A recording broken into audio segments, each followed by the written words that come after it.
محمد نصلی علی رسول الکریم ما بعد اعوذ باللہ من الشیطان الرجیم بسم اللہ الرحمن الرحیم قل للمخلفین من الاعراب ستدعون الى قوم اولی باس شدید تقاتلونہم او یسلمون فإن تطیعوا یؤتکم اللہ اجرا حسنا وَإِن تَتَوَلَّوْا كَمَا تَوَلَّيْتُم مِّن قَبْلُ يُعَذِّبْكُمْ عَذَابًا أَلِيمًا لَيْسَ عَلَى الْأَعْمَىٰ حَرَجٌ وَلَا عَلَى الْأَعْرَجِ حَرَجٌ وَلَا عَلَى الْمَرِيضِ حَرَجٌ وَمَن يُطِعِ اللَّهَ وَرَسُولَهُ يُدْخِلْهُ جَنَّاتٍ تَجْرِي من تحتها الأنهار ومن يتولى يعذبه عذابا أليما لقد رضي الله عن المؤمنين إذ يبايعونك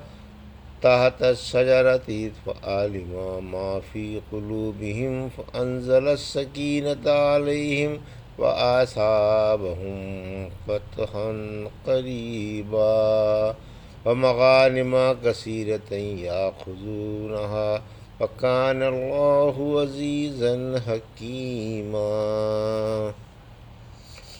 ابھی آپ نے سورہ فتح کی آیت 16 سے 19 کی تلاوت سماعت فرمائی۔ ان آیتوں کا ترجمہ اور تفسیر اس طرح ہے: قل للمخلفین من الاعراب ستدعون الى قوم اولی باس شدید تقاتلونہم او یسلمون فإن تطیعوا یؤتکم اللہ اجرا حسنا وإن تتولوا كما تولیتم من قبل يعذبكم عذابا ألیما۔ آیت 16۔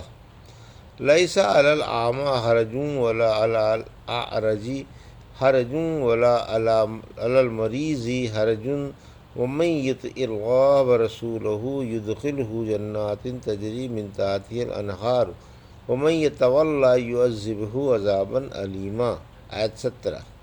ترجمہ: آپ ان پیچھے رہ جانے والے دیہاتیوں سے کہہ دے کہ تمہیں ایک سخت جنگ جو قوم کی طرف بلایا جانے والا ہے کہ تم ان سے جنگ کرو یا وہ مسلمان ہو جائیں، پھر اگر تم کہنا مانو گے تو اللہ تم کو بہترین اجر دے گا، اور اگر پھر جاؤ گے جیسے تم پہلے پھر گئے تھے تو اللہ تمہیں دردناک عذاب دے گا۔ اندھے، لنگڑے اور بیمار پر کوئی حرج نہیں، اور جو اللہ کی اور اس کے رسول کی بات مانیں گے اللہ انہیں ان بہشتی باغوں میں داخل فرمائے گا جن میں نہریں بہہ رہی ہیں، اور جو شخص پھر جائے گا اللہ اسے دردناک عذاب دے گا۔ یہ تھا ترجمہ سورہ فتح کی آیت 16 اور 17 کا تفسیر۔ آیت 16۔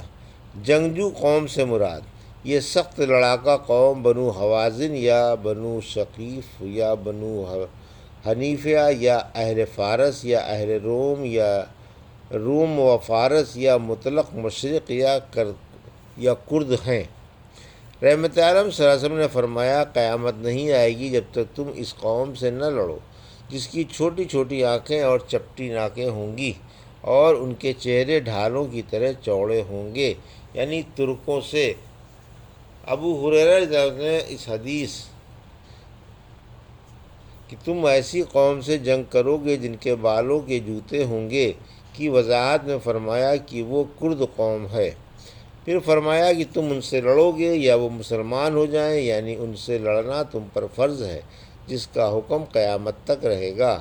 اللہ اس جنگ میں تمہاری مدد کرے گا یا جنگ کی نوبت ہی نہیں آئے گی، وہ بلا لڑے مسلمان ہو جائیں گے اور خوشی خوشی اسلام لے آئیں گے۔ پھر فرمایا کہ تم اگر رسول کی بات مان جاتے، ان کی آواز پر لبیک کہتے، جہاد کے لیے نکل کھڑے ہوتے اور اپنا فرض ادا کرتے تو اللہ تمہیں اس کا اچھا بدلہ دیتا۔ اگر اب بھی بات نہ مانو گے اور رسول کی بات سے منہ موڑ لو گے جیسا کہ حدیبیہ کے زمانے میں تمہارا رویہ رہ چکا ہے کہ تمہیں بلایا گیا مگر تم جہاد میں شامل نہیں ہوئے اور گھروں میں ہی گھسے رہے، تو اللہ تم کو دردناک عذاب میں مبتلا فرما دے گا۔ آیت 17۔ ترک جہاد کے شرعی عذر۔ ترک جہاد کے شرعی عذر۔ اس آیت میں اللہ نے ترک جہاد کے شرعی عذر بیان فرمائے ہیں۔ یہ عذر بعض تو لازمی ہوتے ہیں جیسے نابینائی اور پیدائشی لنگڑا پن، اور بعض عارضی جیسے بیماری چند دن رہتی ہے پھر انسان اچھا ہو جاتا ہے، لہذا بیمار بیماری کی حالت میں تندرست ہونے تک لازمی عذر والوں میں داخل ہے۔ جہاد کی ترغیب۔ پھر جہاد اور اطاعت و انقیاد کا شوق دلاتے ہوئے فرمایا کہ اطاعت گزاروں کو جنتیں ملیں گی، ان میں نہریں جاری ہیں، اور نافرمانوں کو، جہاد میں نہ شامل ہونے والوں کو اور جہاد کے مقابلے میں کاروبار میں مصروف ہو جانے والوں کو اللہ دنیا میں ذلیل فرما دے گا اور آخرت میں جہنم کی آگ میں جھونک دے گا۔ لقد رضی اللہ عن المؤمنین اذ یبایعونک تحت الشجرۃ فعلم ما فی قلوبہم فانزل السکینۃ علیہم واصابہم فتحا قریبا۔ آیت 18۔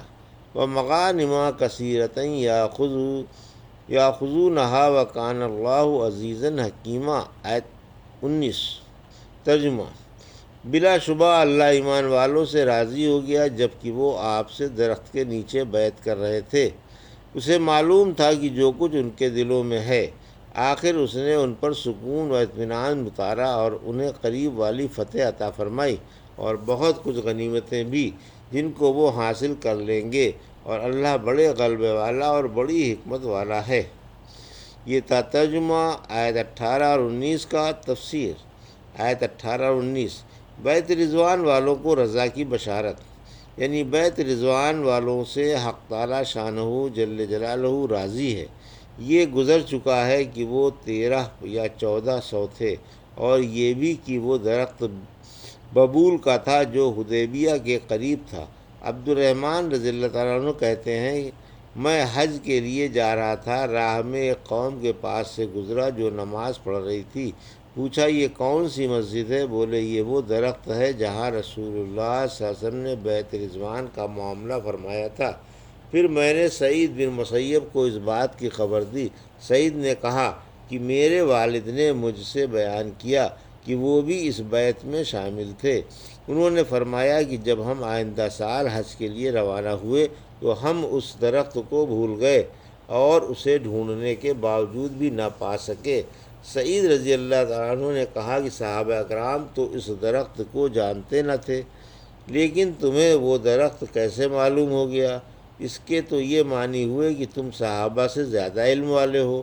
پھر فرمایا کہ اللہ کو تمہارے دلوں کا حال معلوم تھا، یعنی تمہارے دلوں میں خلوص و صداقت تھی، وعدے کو نبھانے کا اور رسول کی اطاعت کا خیال تھا، اسی لیے اللہ نے تمہارے دلوں میں سکون و اطمینان اتار دیا اور قریب والی فتح عنایت فرما دی، یعنی تمہارے اور تمہارے دشمنوں کے درمیان صلح کرا دی، جس سے ایک عام اور دائمی خیر و برکت حاصل ہوئی، جس کا سلسلہ فتح خیبر سے، پھر فتح مکہ سے، پھر تمام ممالک کے فتوحات سے جا ملا، جس کی بدولت مسلمانوں کو عزت و افتخار، فتح و ظفر اور سربلندی حاصل ہو گئی اور مسلمان دنیا اور آخرت میں سرخرو ہو گئے۔